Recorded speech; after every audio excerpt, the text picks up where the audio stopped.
Itong side na to, usog po muna kayo. Usog po muna, lahat. Magmula dito sa harap hanggang dulo, aayusin nun natin yung pila.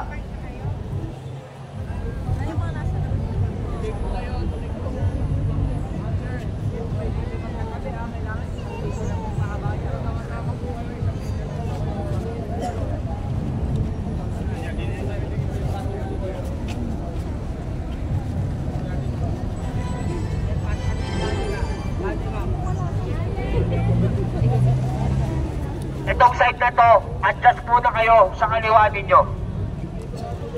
Ito po, yan.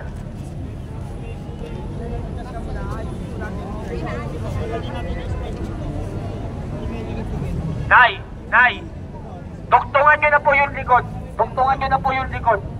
Huwag na po tayong sumiksik dyan.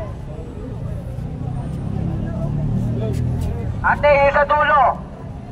Ayusin nyo po yung pila nyo. Isang diretso lang po tayo, hindi po pwede yung ganyan. Sundan nyo po yung nasa harap nyo.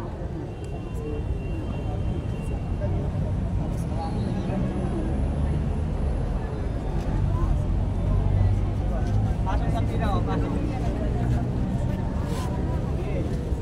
Hindi kaya nyo kayo. Sundan nyo ito. Magsilhod po ang lahat at dadasalin natin ang Oratio Imperata para sa kapayapaan. Sa ngalan ng Ama, ng Anak at ng Espiritu Santo. Amen. Diyos na aming Ama sa langit, Panginoon ng kapayapaan at katarungan, mapagpakumbabang lumalapit kami sa iyo sa panahong ito ng tumitinding tensyon sa politika sa aming bahagi ng mundo. Sa nakalipas na mga taon, pinananatili mo ang aming pananampalataya sa iyo bilang isang bayan.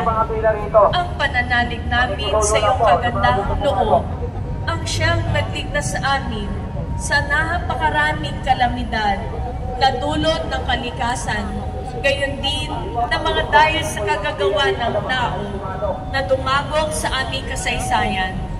Iligtas mo po kami mula sa lagim ng digmaan. Tingin mo ang aming pagsusumamo. Hahabagan mo po kami, Panginoon. Ipagsanggalang kami sa pwersa ng kasamaang nag-uudyok sa mga pinuno ng mundo. Naniniwala kami na hindi kami nakikipaglaban sa mga tao, kundi sa mga pinuno, sa mga may kapangyarihan, sa mga tagapamahala ng kadilimang umiiral sa sanlibutan ito, sa mahukbong